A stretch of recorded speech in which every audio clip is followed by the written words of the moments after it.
رگے جاں ہے وہ، از انا الیاس، ایپیسوڈ 3۔ ظاہر سی بات ہے، نمرا نے اس کی بات کی تائید کی۔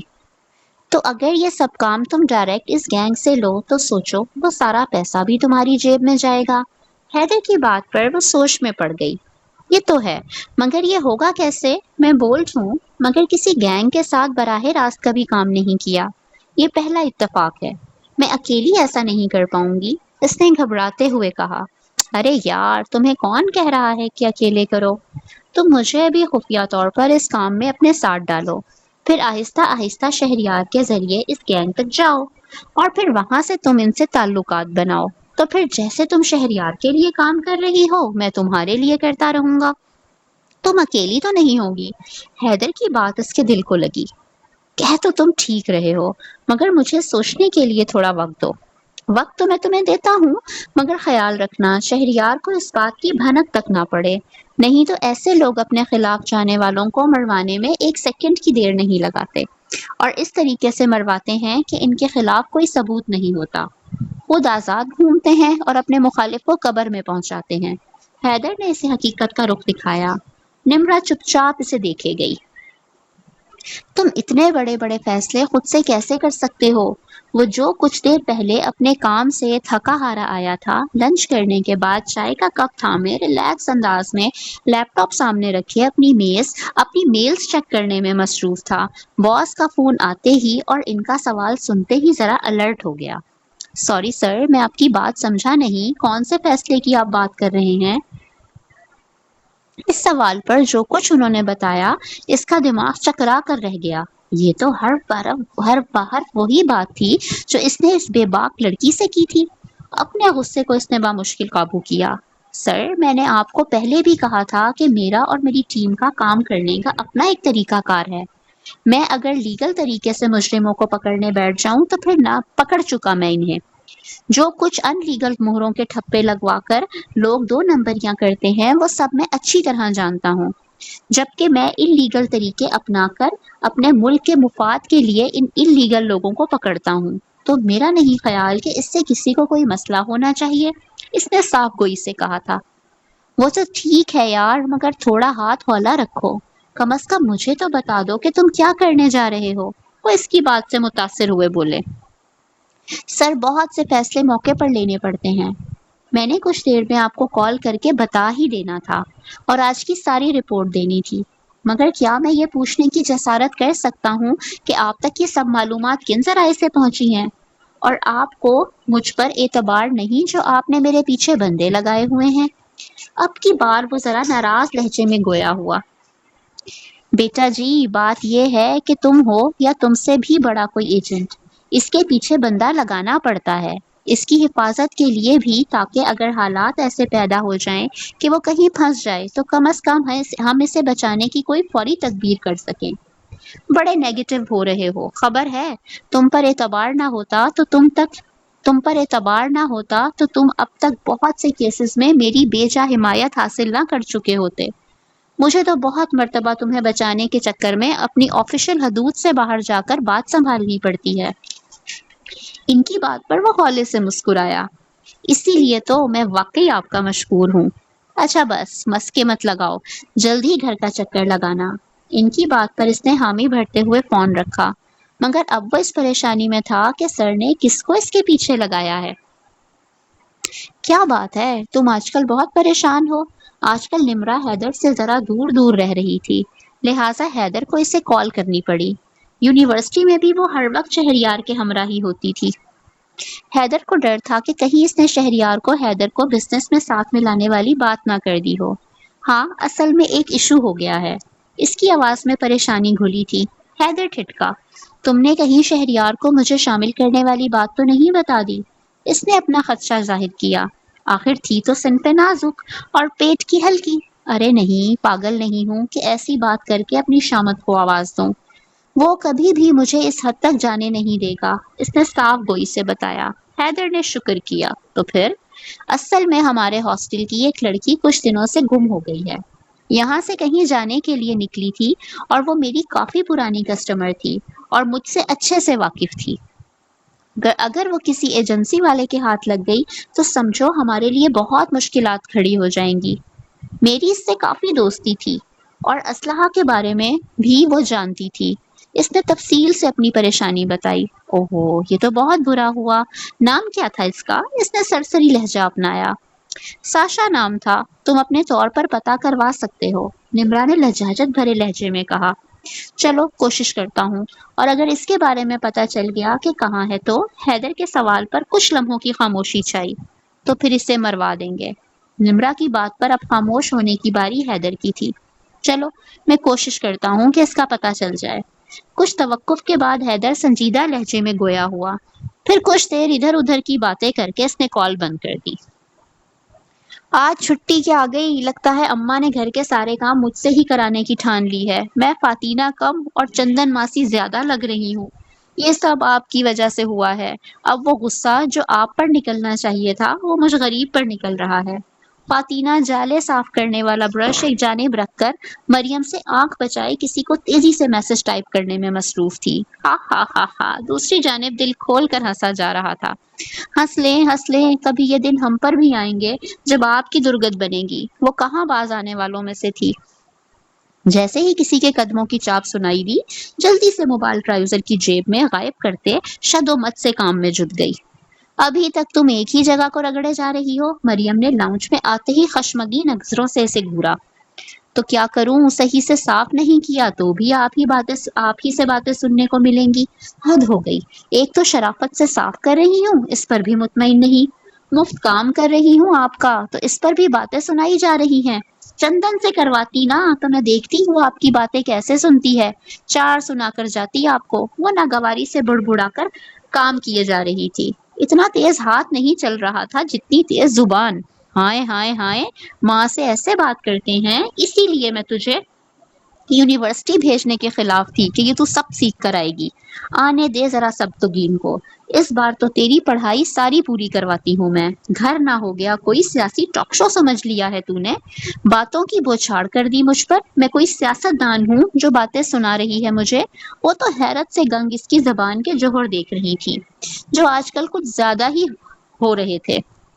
اور ایک اس نے تجھے سر پر چڑھایا ہوا ہے، بالکل بھی اس کے نقشے قدم پر نہیں چلنے دوں گی تجھے۔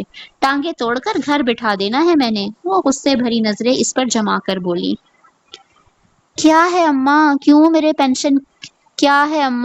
میرے پیشن کے پیچھے پڑی ہیں؟ اس نے ڈنڈا ایک جانب رکھتے ہوئے انہیں بازوؤں کے گھیرے میں رکھا۔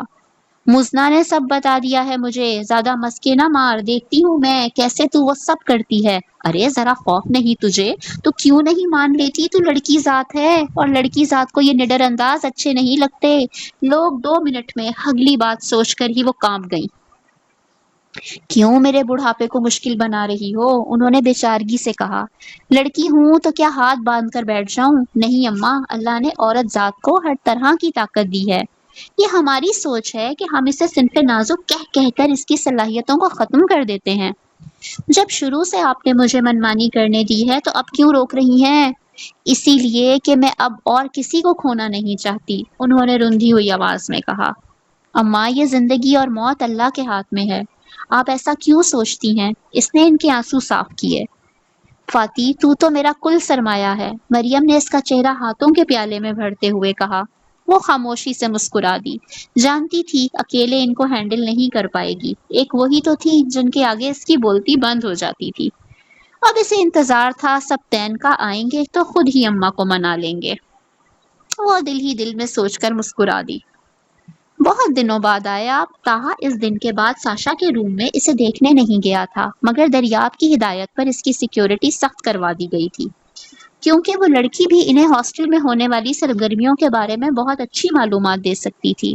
اور دوسری اہم وجہ اس لڑکی کی زندگی تھی، کیونکہ وہ ڈرگس کا شکار ہو کر ان ملک دشمن عناصر کا اعلی کار بن چکی تھی۔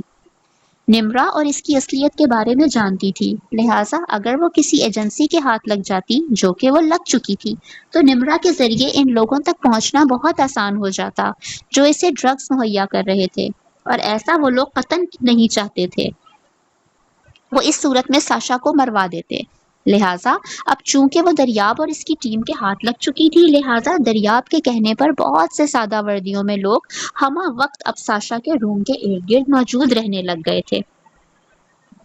فی الحال اس کی کنڈیشن کی وجہ سے اسے ہاسپٹل سے گھر شفٹ نہیں کروایا جا سکتا تھا، لہٰذا اسے ہاسپٹل میں رکھنا اب ان کی مجبوری بن چکا تھا۔ ساشا کے بارے میں ہاسپٹل میں موجود ساری معلومات کا ریکارڈ ختم کروا دیا گیا تھا، یہاں تک کہ وہاں ساشا نام کی کسی لڑکی کا نام تک مریضوں کی لسٹ میں نہیں تھا۔ مخصوص لوگوں کے علاوہ اس کے کمرے میں اب کسی کو جانے کی اجازت نہیں تھی۔ ہاں بس مصروفیت تھی کچھ۔ آپ سنائیں کیسی ہیں؟ آج تو اور بھی زیادہ بہتر لگ رہی ہیں۔ وہ مسکراتے ہوئے اسے دیکھتے بیڈ کے قریب رکھی ٹیبل سے اس کی فائل اٹھا کر چیک کرنے لگا۔ آپ ہی کو ٹھیک لگتی ہوں، جبکہ میرے خیال میں میری حالت بد سے بدتر ہوتی جا رہی ہے۔ تکیے کے ساتھ ٹیک لگا کر استہزائیہ انداز میں مسکراتے ہوئے اس نے تہا پر سے نظریں ہٹا کر تلخی سے کہا تھا، آپ ہر وقت اتنی مایوسانہ باتیں کیوں کرتی ہیں؟ اچھا مجھے بتائیں کہ آپ کو ان ڈرگز کی طلب پہلے کی طرح ہوتی ہے؟ اس کے سوال پر وہ جو ایک مرتبہ پھر اسے دیکھ رہی تھی یکدم اس سے نظریں چرا گئی۔ نہیں۔ پھر کچھ وقفے کے بعد سادہ سے لہجے میں بولی، کیا پہلے کی طرح پورے جسم میں چونٹیاں رینگتی محسوس ہوتی ہیں؟ ایک اور سوال۔ اب کی بار ساشا نے صرف سر ہلانے پر اکتفا کیا۔ تو پھر ابھی بھی آپ کہہ رہی ہیں کہ آپ بہتر نہیں ہیں؟ وہ اس کے بیڈ کے پاس پڑی کرسی پر بیٹھتے ہوئے بولا۔ وہ خاموش رہی۔ تاہا نے گہرا سانس کھینچا۔ آخری مرتبہ جانے سے پہلے میں کچھ کہہ کر گیا تھا آپ کو۔ اس کی بات پر ساشا نے ایک تیز اور تیکھی نظر اس کے مسکراتے چہرے پر ڈالی۔ مجھے نہیں یاد۔ جس تیزی سے اس نے کہا تھا وہ لہجہ اور انداز تاہا کی مسکراہٹ گہری کر گیا۔ جتنی تیزی سے آپ نے نفی کی ہے اس کا مطلب ہے آپ کو اچھے سے یاد ہے، اور پلیز آج جب تک آپ میرے سوالوں کے جواب نہیں دے لیتی میں فرسٹریشن کے آپ جب تک میرے سوالوں کے اچھے سے جواب نہیں دے لیتی میں فرسٹریشن کے جھوٹے دورے ہرگز برداشت نہیں کروں گا۔ دوست نرمی سے پیش آئے تو اچھا ہوتا ہے، نہیں تو اس رشتے میں کوئی لحاظ اور مروت نہیں ہوتی۔ اس کی دھمکی پر وہ حق دک رہ گئی۔ وہ تاہا سے اس طرح کے بے تکلف رویے کی ہرگز امید نہیں رکھتی تھی۔ ہاں جی اب بتائیں، ایسی کون سی تلخ بات اور یاد آپ کے ماضی سے جڑی ہے جس نے آپ کو آپ کی زندگی کے ساتھ کھیلنے کی اجازت دی؟ وہ تو جیسے آج تہیا کر کے آیا تھا کہ اس سے ہر بات جانے گا۔ پلیز ڈاکٹر مجھے کچھ نہیں پتا، اس نے دونوں ہاتھوں کو بالوں میں پھنساتے اکتاہٹ بھرے لہجے میں کہا۔ ساشا آپ جب تک اپنے اندر کا غبار باہر نہیں نکالیں گی آپ اس فیس سے باہر نہیں آ سکیں گی۔ آپ کو آپ کی زندگی پیاری نہیں ہے؟ اس نے حیرت سے پوچھا۔ نہیں ہے، مجھے اپنی زندگی پیاری، اور پیاری ہو بھی کیوں؟ کس کے لیے؟ کون ہے میرا جس کے لیے میں جیوں؟ تو بہتر نہیں مر جاؤں، چاہے عزت کی موت یا ذلت کی؟ میرے لیے کس نے رونا ہے؟ اس کی باتوں پر وہ ساکت رہ گیا۔ واقعی اتنے دن گزرنے تک ساشا کے کسی والی وارث کا نام تک پتہ نہیں چلا تھا۔ جو ایڈریس اس کی شناختی کارڈ پر تھا وہاں بھی پتہ کرنے پر اس کے گھر والوں کا کچھ پتہ نہیں چلا تھا، کیونکہ وہ گھر جس نے ساشا کے والد سے خریدا تھا وہ نہیں جانتا تھا کہ وہ اب کہاں ہیں۔ ساشا کے موبائل سے بھی جو کالز ٹریس آؤٹ کی گئی تھی وہ زیادہ تر صرف اس کے دوستوں کی تھی، کہیں سے کوئی فیملی کا پتہ نہیں چلا تھا۔ آخر یہ کیا معمہ تھا اس کے ماضی میں؟ کیوں آپ کی فیملی کہاں ہے؟ بالآخر تاہا کو اس کے بارے میں جاننا تو تھا۔ پہلے اس کی حالت کے پیش نظر اس نے نہیں پوچھا تھا، مگر اب وہ قدرے بہتر تھی۔ میری کوئی فیملی نہیں ہے، میرا اس پوری دنیا میں کوئی نہیں ہے۔ ہاتھوں کی مٹھیاں بنائے ان پر چہرہ لٹکائے وہ دوسری جانب دیکھتی بمشکل اپنے آنسوؤں کو روکنے کی کوشش کر رہی تھی جس میں وہ ناکام ہوئی تھی۔ کیوں؟ آخر کوئی تو آپ کے پیرنٹس ہوں گے نا؟ یا پھر تاہا نے سنجیدہ لہجے میں ایک اور سوال کیا، اور پھر جو سوچ آئی وہ اسے سوچنا نہیں چاہتا تھا مگر یہ بھی جاننا چاہتا تھا کہ حقیقت کچھ بھی ہو سکتی ہے۔ کاش ناجائز ہوتی تو اتنی تکلیف نہ ہوتی، مگر جائز اولاد جب اس پاک رشتے میں ایک تانا بن کر رہ جائے تو اس کی تکلیف ناجائز اولاد کا تانا سننے سے کہیں زیادہ ہوتی ہے۔ آپ بھی نہ مجھے تکلیف سے دوچار کیے بنا نہیں رہیں گے۔ جس حقیقت کو میں بھول جانا چاہتی ہوں آپ نے ضرور مجھے یاد دلانی ہے۔ اس نے اپنی نم آنکھیں تاہا کی جانب گھمائیں، اور تاہا کو یہ ماننے میں کوئی آڑ نہیں تھا کہ بلا شبہ وہ بے حد خوبصورت تھی، اتنی کہ ایک نگاہ کے بعد دوسری اور پھر تیسری اور پھر نگاہ اٹھتی ہی چلی جائے۔ مگر وہ بھی تاہا تھا، اپنے نفس کو کٹھنائیوں میں ڈالنے والا۔ آہستگی سے نگاہ ساشا کے سبھی چہرے سے ہٹا لی۔ کبھی کبھی کچھ تکلیفوں کا سامنا کرنا بہت مشکل لگتا ہے، مگر ہمت کر کے اگر ہم ان کا سامنا کر لیں تو تکلیف چند لمحوں کی ہوتی ہے، بے شک اتنی شدید ہوتی ہے کہ آپ کی پوری ہستی کو ہلا کر رکھ دیتی ہے، مگر پھر جب وہ لمحے گزر جاتے ہیں تو پیچھے گہرا سکوت چھوڑ جاتے ہیں، جیسے وہ زندگی میں کبھی آئے ہی نہیں تھے۔ پھر وہ تکلیف محض ایک یاد بن کر رہ جاتی ہے، جس کے یاد آنے پر آپ نہ تکلیف محسوس کرتے ہیں اور نہ ہی اذیت سے گزرتے ہیں۔ وہ آپ کے ماضی کا حصہ بن جاتی ہے۔ کیا یہ بہتر نہیں کہ جس تکلیف کو محسوس کرنے سے آپ خوفزدہ ہیں، اسے ہمت کر کے محسوس کر لیں تاکہ وہ صرف ماضی کا حصہ بن کر رہ جائے؟ ساشا نہیں جانتی تھی کہ ساحر کی باتوں میں کیا سحر تھا، مگر اسے یوں لگتا تھا کہ وہ طبی نہیں روحانی ڈاکٹر ہو۔ وہ جب جب اسے سمجھاتا تھا، اسے لگتا تھا کہ اس کی روح تک پر اپنی باتوں سے مرہم رکھ گیا ہے۔ اس نے ہمت مجتمع کی اور وہ سب کہنے کی جس سے وہ نہ جانے کتنے سالوں سے اپنے آپ سے بھی چھپا رہی تھی۔ میں اپنے سو کالڈ پیرنٹس کی اکلوتی اولاد ہوں۔ پھر بعد میں ان کے اپنے اپنے بہت سے بچے ہوئے کہ وہ یہ بھی بھول گئے کہ جس رشتے کو انہوں نے اللہ اور رسول کے نام پر جوڑ کر ایک بچی کے والدین ہونے کا شرف حاصل کیا تھا، وہ اس دنیا میں بھی ہے یا نہیں۔ میرے پاپا CSS کر کے کمشنر لگ گئے۔ کچھ عرصے کسی پارٹی میں ان کی ملاقات میری ممی سے ہوئی، جو کہ ان سے بڑے رینک کے بندے کی بہن تھی۔ بس پھر پہلی نظر محبت اور شادی میں بدل گئی۔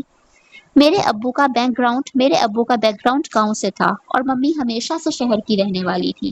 اگلے سال میری پیدائش ہوئی اور میں ابھی 3 سال کی بھی نہیں ہوئی تھی کہ میرے پیرنٹس کے کلیشز شروع ہو گئے۔ ممی کو لگا انہوں نے شادی کے فیصلے میں جلد بازی کی اور پاپا کو لگا کہ انہوں نے غلط عورت کا انتخاب کیا ہے، اور میرے 4 سال کے ہوتے ہی دونوں میں ڈائیورس ہو گئی۔ مجھے ممی لے گئیں، مگر مجھے اپنے ساتھ رکھ کر وہ پچھتاتی تھیں، کیونکہ ان کے بہت سے امیدوار تھے جو مجھے ان کے ساتھ قبول کرنے کو تیار نہ تھے۔ پاپا نے ڈائیورس کے کچھ ماہ بعد ہی دوسری شادی کر لی اور ممی نے بھی عدت پوری ہوتے ہی شادی کر کے مجھے نانوں کے پاس چھوڑ کر باہر کے ملک میں جانے کو ترجیح دی۔ میں ان دونوں کے لیے محض ایک تلخ حقیقت تھی، جسے دیکھ کر انہیں اپنی زندگی میں ہونے والی غلطی یاد آتی تھی۔ ایک واحد نانو تھی جنہوں نے میری ذمہ داری اٹھائی، مگر وہ بھی کب تک اٹھاتی؟ میرے میٹرک کرتے ہی ان کی ڈیتھ ہو گئی۔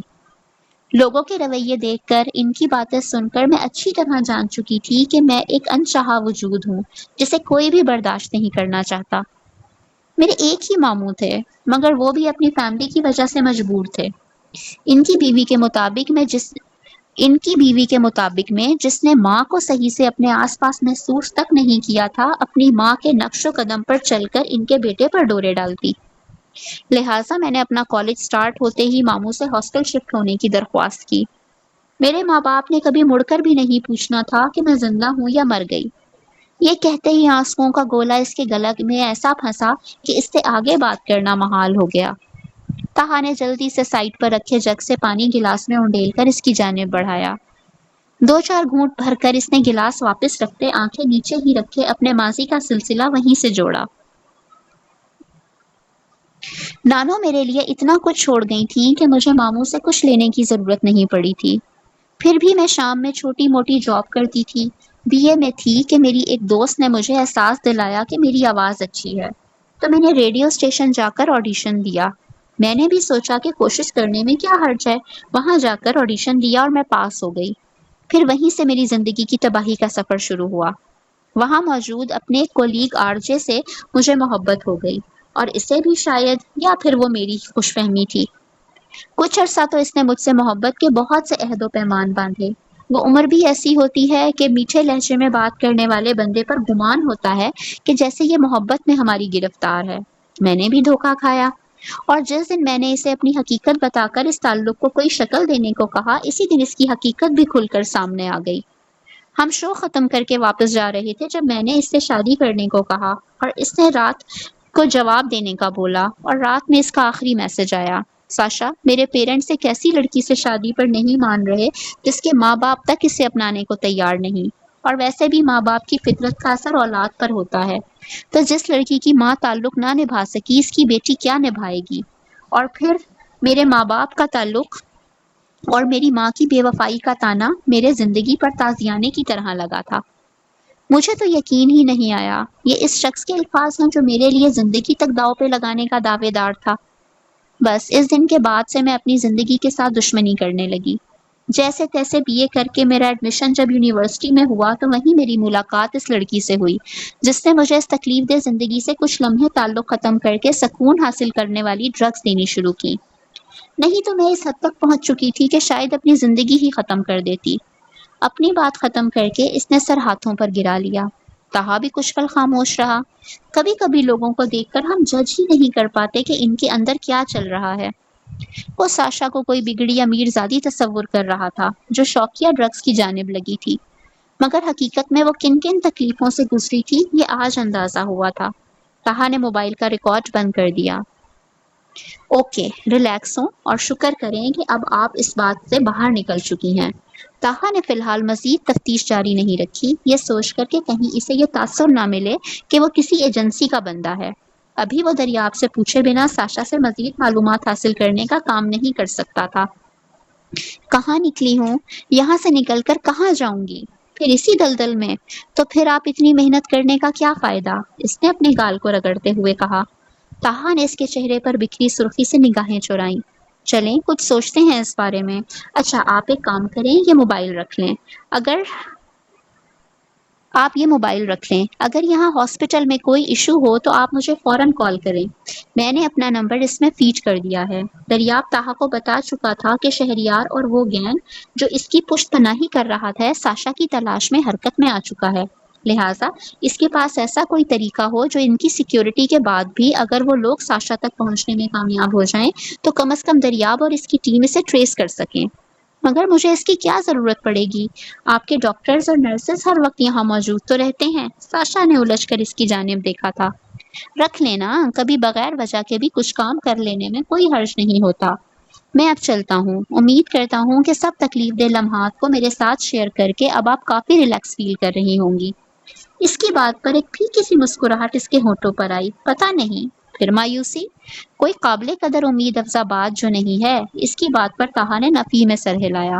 بے شک نہ ہو، کیا یہ کافی نہیں کہ اللہ تعالیٰ نے اب تک آپ کی عزت اور عصمت کی حفاظت کی ہوئی ہے؟ میرا نہیں خیال کہ اس سے بڑھ کر کوئی عورت زندگی میں کچھ اور میٹر کرتا ہے۔ کسی نے آپ کے اکیلے پن کا غلط فائدہ نہیں اٹھایا اور آپ کو نشے کی لت لگا کر کچھ غلط نہیں کر دیا۔ آپ کو کوئی معذوری نہیں دے دی۔ آپ کے پاس اللہ تعالیٰ کی ہر نعمت موجود ہے اگر آپ ڈھونڈنا چاہیں تو۔ فی امان اللہ۔ جاتے جاتے وہ ساحر پھر اس کے گرد اپنی مثبت باتوں کا سحر قائم کر گیا تھا۔ ساشا بس اس کے حیولے کو دیکھتی رہ گئی۔ چلیں جی، تو نیکسٹ ویڈیو میں آپ سے ملاقات ہوتی ہے۔ چینل کو سبسکرائب کرنا نہیں بھولیے گا۔ ویڈیو پسند آئے تو لائک اور شیئر ضرور کریں۔ اللہ حافظ۔